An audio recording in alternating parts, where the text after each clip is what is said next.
Have you ever noticed that the entire applesauce industry has been completely ignoring us?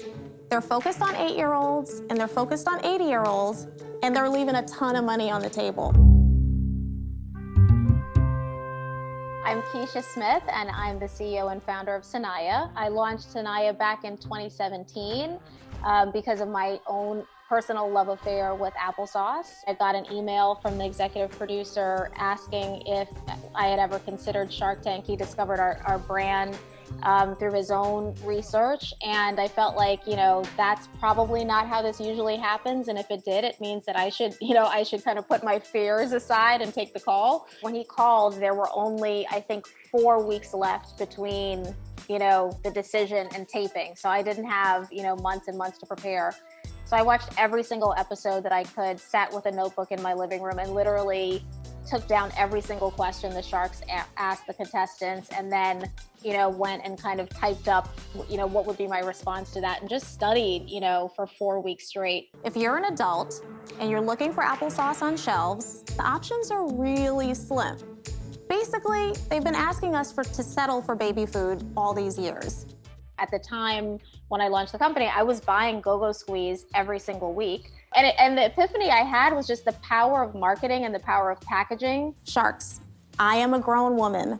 I am not doing pouches. The category just was decidedly focused on kids and the elderly. I call it the 8 to 80. And everyone in between still loves applesauce, but the signal has been sent pretty loud and clear that it's not really for them. And I see that as a huge opportunity for the market.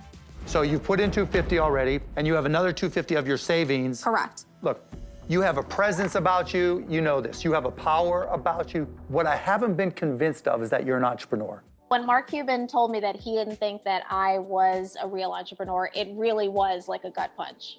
At the time that he asked me that question, we were 2 hours into lots of grilling on financials and this, that, and the next. If I did not see the market opportunity, I would not put my life savings into it. The only thing you can do here is be authentic. That's really the only thing I had. Here's my story. I'm not gonna fumble it. I'm not gonna fudge it. This is my story. This is why I've chosen the path. This is why I have to do what I need to do. I think that was the word that just came to mind. It was like, this is your truth. Tell your story. I do work around the clock. It is definitely not a part-time gig in the way that you've described it. Seeing the Sharks have this conversation about entrepreneurship in real time. Mark had his opinion. Kevin definitely, as expected, had a very strong opinion. Robert, shared what I thought was a very personal story about his own journey. She's not working full time. I started my first company I wanted to be all in. You know what? I had a mortgage. I had a child at home. I didn't have that choice. Kumbaya. So I had to work 24 hours a day. She's not asking for a kumbaya. At that moment in my mind, I was thinking, even if I don't get an offer here, this is a conversation that needs to be had. Because what I know of my own story is that as a Black woman, 40, 50, 60% of women entrepreneurs, particularly Black women entrepreneurs, have a day job, and they need to continue to have their day job because of their financial obligations. And so what I think was interesting for me is that my story didn't at all feel like an outlier outside of the tank, but in the tank, it felt like a unique story. Why are you tearing up?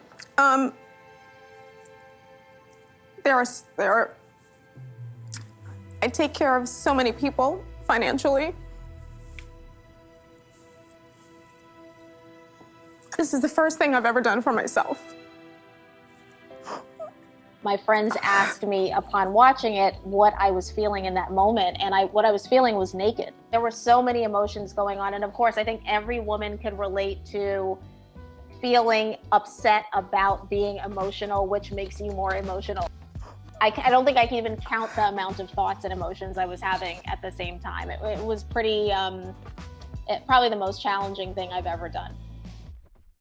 Since the show, we subsequently launched the plastic cups. There was a lot of conversation in the episode about plastic cups. We launched the plastic cups, and in our first year, we're on track to hit the 6-figure mark.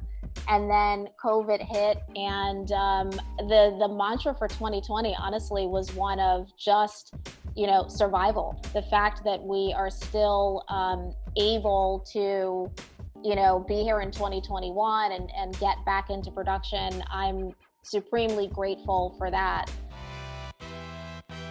So there are two women who are not directly connected to my business, but I would say are directly connected to my ambition for the business and even the courage to step out on faith and pursue the idea. The first is Lisa Price, who's the CEO and founder of Carol's Daughter. Her company has been acquired and it's a multi-billion-dollar brand. And so Lisa is someone who I now know personally, but before I knew her personally, she's been someone, in my kind of line of sight and vision and aspiration in terms of having the faith to pursue an idea. The second woman whose shoulders that I stand on is Melissa Butler of the Lip Bar, who's also a Shark Tank alum. After I taped the episode of Shark Tank, I met her at Essence Fest and we were on a panel together, and she had we didn't know each other, but I went up to her and I was like, oh my God, I saw your episode on Shark Tank, and told her about the fact that we were just on, and she said, take my information.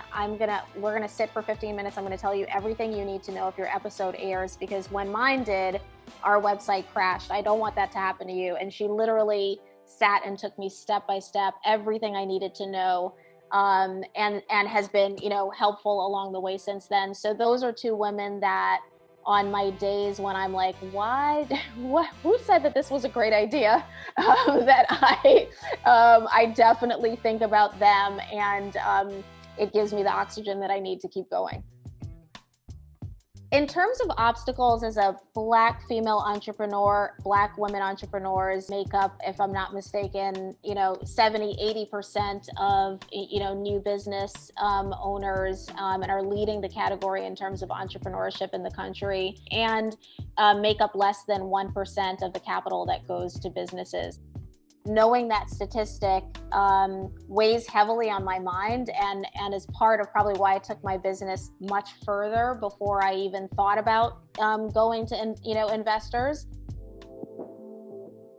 In terms of advice for someone who's considering entrepreneurship, two things just came to mind. The first one is to not wait until you have all of the answers before you start, because you'll never have any of the answers. Probably the single biggest difference between being in your corporate job and being an entrepreneur. In my day job, I'm paid for my expertise, and every day they're counting on me to know more about what I do and have the answers.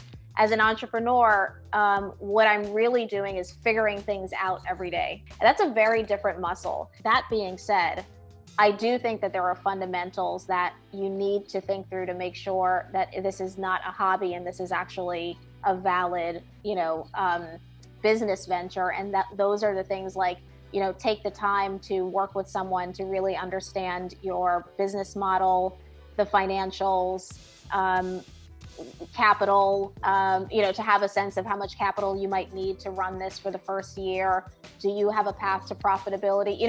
Do the fundamentals so that you really understand if this is a worthwhile business venture or this should continue to be a hobby. CNBC celebrates Black history.